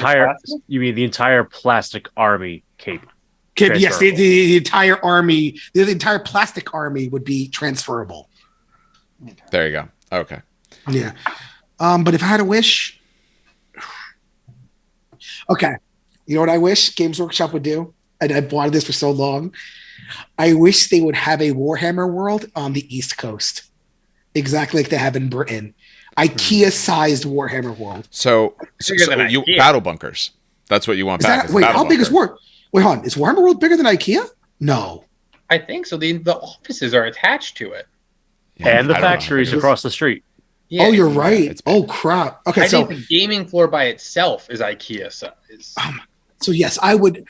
I would manage the store. No, what you're talking about is the battle bunker. When they used to have those. Those are the old battle bunkers. That's what that was. But battle It was- bunkers were still kind of small, weren't they? Nah, they don't were remember. they were big. They were big? I'm not Oh. saying they were Warhammer World size, but they were very big. That was the So idea. I want like Warhammer World. I want like them setting up like the multi-story, like the 2-story Blood Angels versus Tyranids setup. You know, that's what I want. I want a Warhammer World on the East Coast. Because I would absolutely travel to Warhammer World and make it like a weekend or like a spring break. And I could imagine, because I saw the pictures that Warhammer World put up for the 30K event that just happened last week, I want to say. Happened during Adepticon weekend. And those pictures again, because I Legion armies are cool, but there was the guy who painted the Custodians army, and I was like, what? He did Shadow Keepers, or I can't say the name in 30K. It's like Dakathani or Dakatana, whatever. That's like the black and purple, right? Yeah, black and purple, yes. But what he did was, and I'm not going to pull it up. So he did black, right? And then he did like a cool how does copper rust? It's like the teal, right? It's a vertigo. Yeah. So he did verdigris on the edges, right? Very cool. But the you know how I do like the red shoulder pauldrons, right? Yes. He did purple, but they were marble. So it was like not splotchy, but that's the word I'm going to use, like splotchy purple marbled enameled shoulders, and the tanks with the huge like flat surfaces were also that way, and it was gorgeous. It was gorgeous. And I'm looking at that like, oh my God, it's beautiful. There was also an army there, a White Scar army that was he used the Stormcast dude that I used as a custodian, the guy who's punching the ground. Yes. And he gave him like a nice cool White Scar like Dow? Dow, thank you. Dow, yeah. The mine was you gave him a Dow and everything, and it was a beautiful conversion. So like, yeah, that I think Warhammer World would like attract so many people. Oh, 100%. But that would probably be expensive. What's your wish, Steve? I want them to make Vindicators be able to blow up a rhino. Very specific, but very Don't be accurate. ridiculous. Actually, I thought of it. My actual wish is Right, that when You they could give hit- out stuff, they give it to us. You can hit a 21 armor piercing roll because you have a 12 base on the weapon, a 6 on the die, and another 3 on the rend. So that's 50. It's a 21 on the armor piercing roll. You could beat a rhino. You can almost double its front armor on your penetration roll, and you'll do a single hull point of damage. Is it AP2 or AP3? It's AP renting, which doesn't affect it. 3. Yeah, it's AP3 rending. Ugh. UW, why'd you do this to us? Okay. We need to do an event where we have walls and they are AV like 20. So that only Vindicators and Typhons can hurt it. I am intrigued by in November doing a Kursk tank battle style event. First But the- tank battle. The issue with that is I don't think mega games work well in the new edition with reactions. So maybe just doing it like another doubles or a 3-on-3, a couple 3-on-3 tables. But a lot of the newer players generally don't have enough to put 1,500 points of armor on the table. Yeah. That's my one Yeah. concern with that. Well, most could do 350 because that's their starter box Spartan. Yes. Bring your one Spartan. Hopefully no one shows up with a Kratos with the AP shells. Oh my God. Yeah. I did one mega battle. It went reasonably well, although it still has to be pretty small. We did like 3 or 4 players aside. And I think that's as big as you can get. yeah. And it did take a while. Reactions still worked well. We essentially, everyone got their allotment of reactions is the way we kind of did it. But yeah, the game definitely slows a lot more compared to, I remember when we used to do Summers of Apocalypse and 40K, we could run through a full I don't know, 100,000 point game in like 5 hours. Yeah, I think the days of that have passed because of reactions. I don't know, because Dan and I played in a 10v8 game. Oh yes, Sean's event. Yeah. That It actually flowed fairly well. That's because we had like a overall commander for each side said, okay, we are moving phases, and each person had a lane they were responsible for, and they could attack a little bit to the left, a little bit to the right. But overall, they had their lane. So you couldn't go, I'm going to lob my Basilisk battery 96 inches away into Johnny's. No, you could. The Supreme Commander could call for that, but not the individual player. Okay. That's an interesting. I'm going to do some research into that. Yeah, that was Sean, if you want Grady. To talk to Sean how he did it. Yeah. It's an interesting style to do something like that. I think absolutely if you're doing APOC, you need commanders, timers. I think APOC works better when you start timing people. Yes, absolutely. You need a timer for the overall game turn, maybe even phase by phase. We used to always do a phase by phase work better. Flexibility, because your early turn movements are going to be a lot slower than your late game movements, and vice versa on shooting, I think. Yeah. But there's something to be done there. And honestly, back when we did it for 40K, when they put those rules out, part of the reason it worked so well is because they had essentially stratagems or whatever you want to call it. Like there was ones where, you're to relocate everything. Yeah, or defender first turn, you could put down a smoke screen. It's like a foot long. You can't shoot through this. They had stuff like that. So it helped mitigate in a game where it's I go, you go. Reactions help a lot, but it mitigated the fact that like my whole army goes and my army's 12,000 points. Now I'm not going to wipe 3,000 points before you even get to play with it because there's different sort of rules like that. So that is the worst. You deploy and you just pick it right back up. Yep. I wonder Dan doesn't inflict that on anyone ever. That was only my Myrmidons. My custodians literally physically could not one turn someone. Well, they can in a later turn when they show up. On turn 2 with your teleport attack, Dan. And then they'll get shot off the board. If I don't roll a 1. You fought 3 Iron Warriors players and won. No, I lost against was it Jay? Who brings the artillery? Who's the one with the grav cannon? The grav. No, I'm talking about the mega battle. How many thousands of points did you kill in one assault phase? Dan? That was first of all, I also deep struck turn 1, which was allowed that game. That's the only reason. Yeah, that was the only reason. That was the amount of 5+ invulnerable saves that I rolled because they had shields was I think it was a 10 or 20 man last guy. I don't even know how far high up they go, but it was like a 10 or 20 man last guy squad with the hitting on 2s. He got like 12 or 13 wounds, and these were just 2 wound custodian guard that deep struck down. And I rolled like 10 5-ups. Oof. And I was just like, I am so sorry about that. That was just mostly dice. I deep struck in the heart of the enemy, and I somehow was just like, shit, if I lose, I lose. I eat some good lunch. If I win, and they won. That was just throwing balls into the air kind of, though, at that point. All right. That was funny. All right. Also, speaking of which, would you guys be open to filming the showcase battle at Dan's Custodies? I was assuming we were going 100%. Perfect.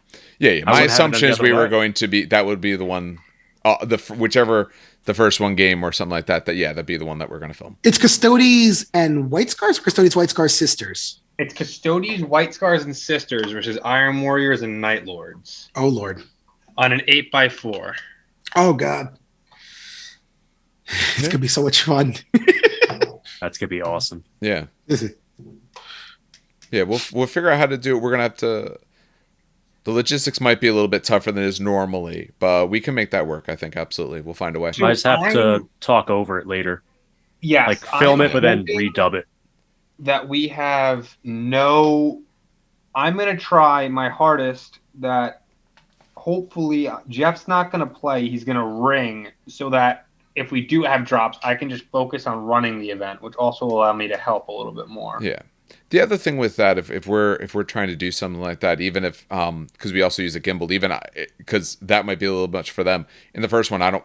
No, sorry, I'm playing in that with someone else because I could even help run it. But on that, Dan, if he covers it, or even Steve, do you have someone right now that you're? Not currently. I have Okay. been keeping myself free very deliberately. Okay. I would say because even with that, we can help try to run a little something, or if we just run it more consistently, leaving the gimbal running because that can pick up audio a lot better, so the audio wouldn't be as bad. The overall thing, it still picked it up pretty good, actually. What we should do for the next one, as I'm editing, we're going to have probably Dan on the opposite side, the further end from the audio, other people a little bit closer. The audio for that game, that's just a key. Whoever's closer depends on how people, like in the game I played against Sean, I haven't listened to the audio yet, but I'm curious how it picks it up because he was on the other side and he's a little more soft-spoken than I am. So we're going to see how that picks up. But again, we'll at least get something for it. We'll see how it comes out. If not, then I can always we can do some overlay talking on it. That's always fine if necessary. Also, just shout out to Sean. He's the other fellow who throws the events here in the Hudson Valley region. He does a great job. Yes, no, Sean's awesome. That man consistently makes me want to buy a Thunderhawk, and every time I see his goddamn coward. I've made that bet. The moment custodians can take a Thunderhawk, literally the same day rules drop, it's an instant buy. But here's instantly. The thing: why go small and get a Thunderhawk? Just get a Sokar Pattern Stormbird. I don't think they take those. Although Sean, what a jerk! You know what he showed me too? I didn't even realize. He goes, "Hey Dan, have you ever read the Storm Eagle fluff entry?" I'm like, "No, I never did." In the bottom of the damn entry, it goes, "Yeah, this is a Custodes transport vessel. They use it all the time." And I'm like, my eye just kind of does one of these like twitches because I love the Storm Eagle. I hate the Orion. I think it looks so dopey. Hey, run it as then call it an Orion, and you'll throw your Storm Eagle down. We're playing for fun, right? Oh no, the size differences. It's not that bad. Yeah, it's based on the base for measurement, so just mount it on the proper base. Actually, yeah, I was going to say, no, but even looking at my Orion that I have on the table that I was totally supposed to paint 3 months ago. Storm Eagles are big. Yeah, Storm Eagles actually, No, stop it. God damn it. Also, don't slam the table. Yeah, true. Yeah, but if they get Thunderhawk rules, I'm just going to, oh, God, my life. And it's funny because I actually have like a little saving account that I keep saving. Literally, you have a rainy day fund for a Thunderhawk. No, just for the Thunderhawk. I'm not actually joking. It hasn't been touched in 3 years. It hasn't been touched in about 3 years. I hope you're getting good interest. It's only like 0.05. It's like it's a savings account. GW's has a much more aggressive inflation rate than that. Exactly. But I put it away. It's a savings account. It's my wife and I both see it. No one has touched it ever, right? It's not even a rainy day fund. It's just like it's just sitting there.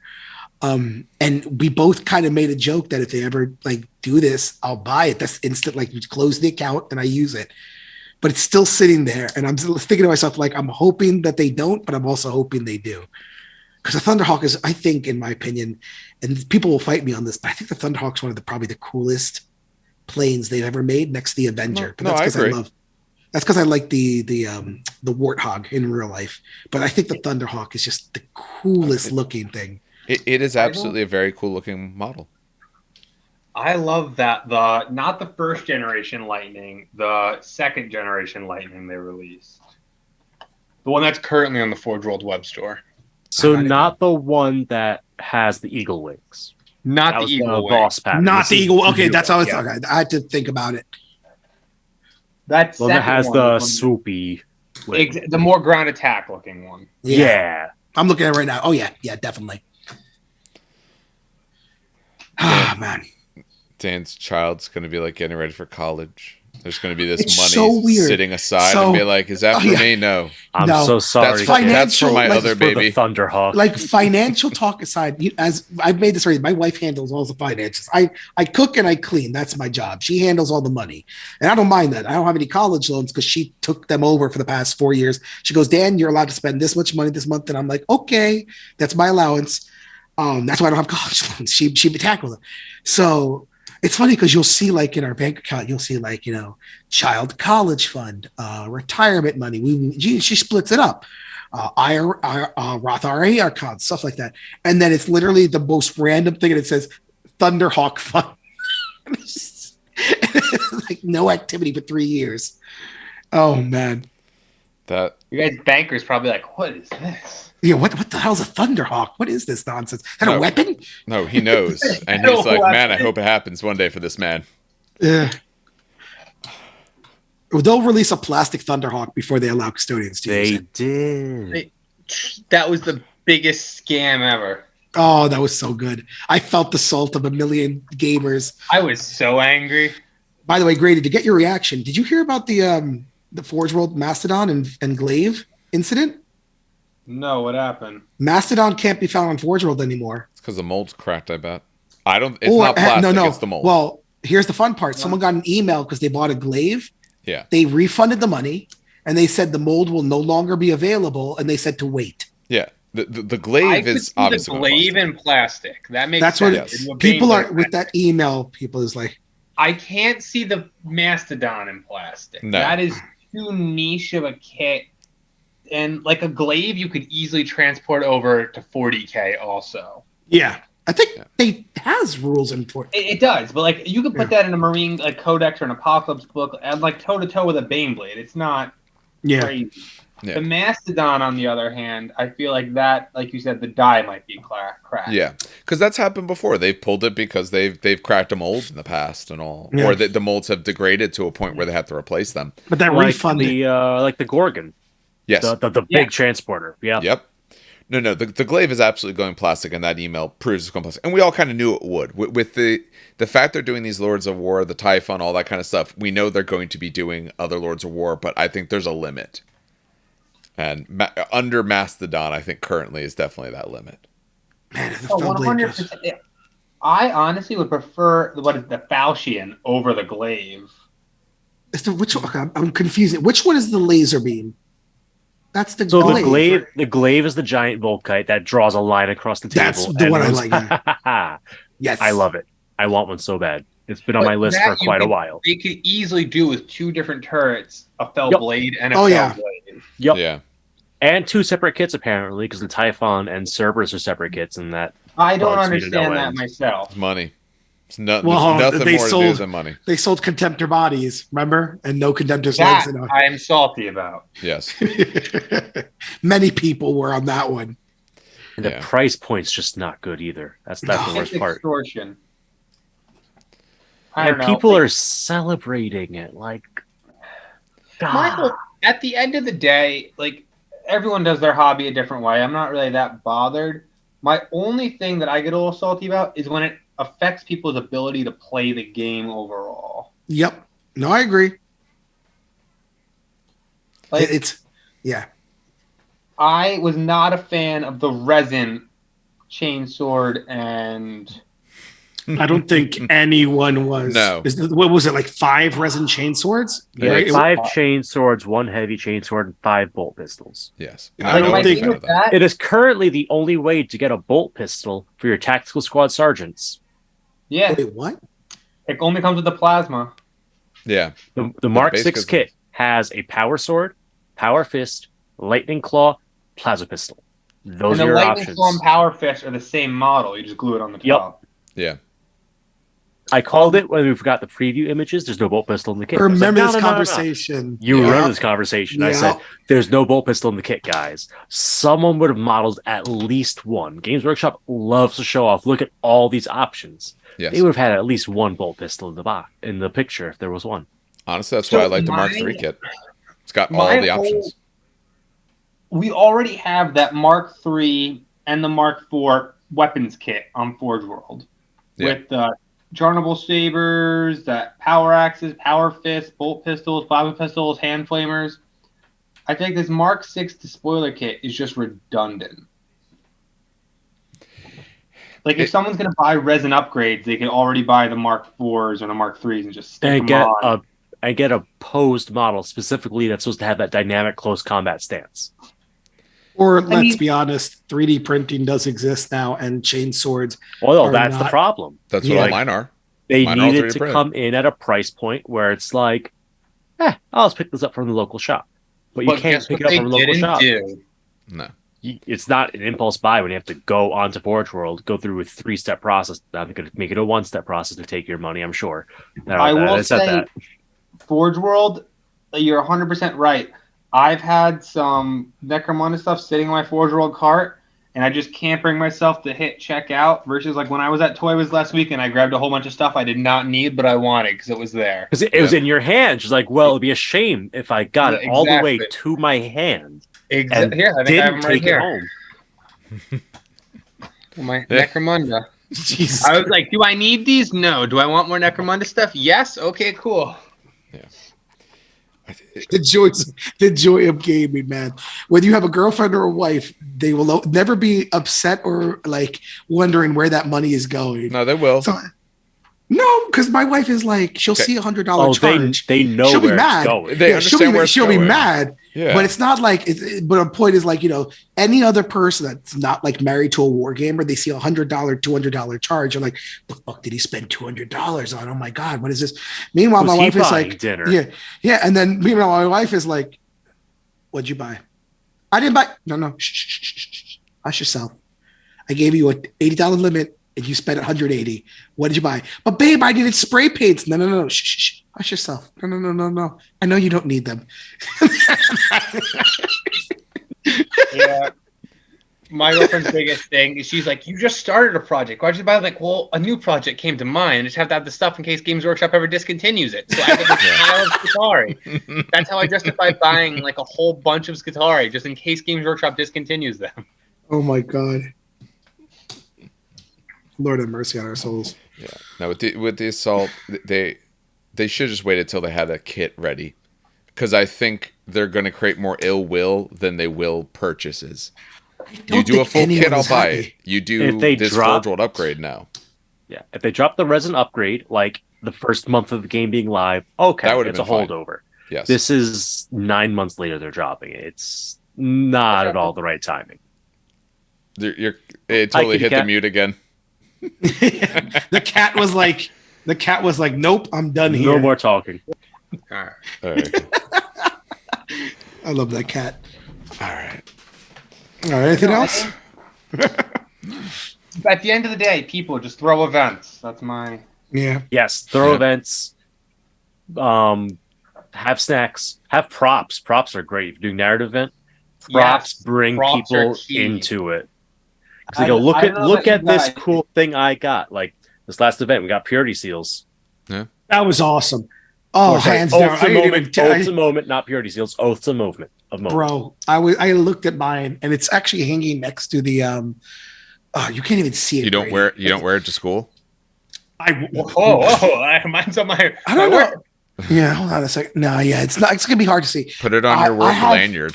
No, I have it next to, and this is kind of cool for me. I never really got first place in tournaments, very rarely, because I tend to place top 3, but never like top 1.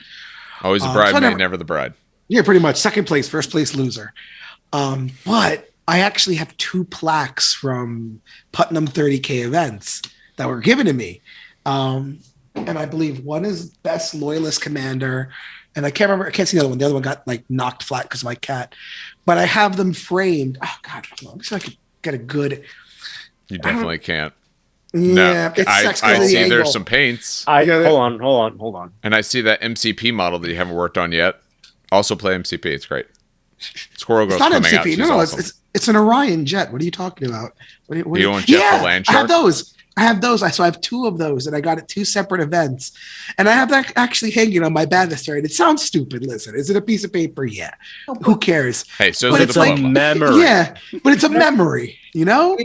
As an individual myself, it also means something when the community's like, "We noticed this about you, man. Like here, that." Yeah. At the end of the day, it is a piece of paper. It's 3D printed plastic, spray painted gold. But that's the community saying, "Man, like you're a cool dude. You come to our events. You do this stuff." Everyone appreciates you. The trophy wasn't solid gold. Quick, end the podcast. Don't let them know. People can't know. Oh man. All right. So that's 100% something. and I will give you guys another hint.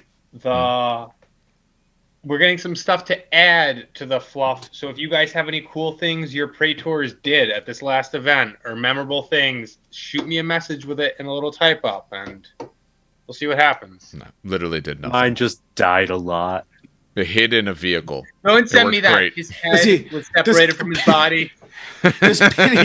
Just pinning a librarian with a leadership 10 stubborn. That was so annoying. That counts. Literally, the only thing you needed not to happen happened. I was like, all right, this is my super juice command squad, my librarian and Praetor. Unbelievable. And I roll an 11. I'm like, It reminds me of like when I used to play fantasy and my leadership 10 rerollable stubborn dwarves. We just rolled two 12s back to back. We're like, well, the dice decided for me. Exactly. There's nothing you can do about it. Yeah, and literally at that point I was like, well, oh no. Can't fight dice. Nope, can't fight dice. All right. I think we're good then, unless anyone has anything else. Yeah, it's a good call there. All right. As always, we do want to thank everyone who either watches or listens this whole time. If you've been watching, we're now in our third iteration of the picture that Steve put together. It actually we went through 3 times so far. So really, yes, it's actually we're on the third cycle. Yes, you could have. If you only would have had more time. If only. Yeah. Or an AI script. That is there. You go. Could have done this real fancy. Like, so I said, we do thank everyone who does listen. Like I said, for other releases, we have another podcast episode. This one will probably actually come out first. We talked about the other one maybe coming out first, but this one's going to be easier for me to edit, I think. So this one's probably going to come out first. We're going to have the other one there shortly after. We have a couple extra battle reports. We got about 3 in the wings. My hope is to get one more out this week, and then probably the other ones will be scattered across the other weeks, especially depending on, for one of them I wasn't there, and if I'm not there, it just takes me longer to do because I don't know the natural flow of where things go. Remember, you can always reach out. We have our Discord. We put a link to that on the YouTube. We also have a Facebook page that Dan's supposed to be updating. I bet he's not. We have links for that as well. Yep, I look at the look on his face tells me he's not. We did actually put out a Patreon, so if you enjoy the content and you have the means and you'd like to support us, you know, we're thankful for any of that. Obviously, like I said, nothing will ever be locked away that's actually of quality. We'll put some random things in there, like if Dan ever has a way to prove they had white scars other than one blurry picture. All right, so on behalf of everyone then here at the show, have some good hobbying and some great gaming.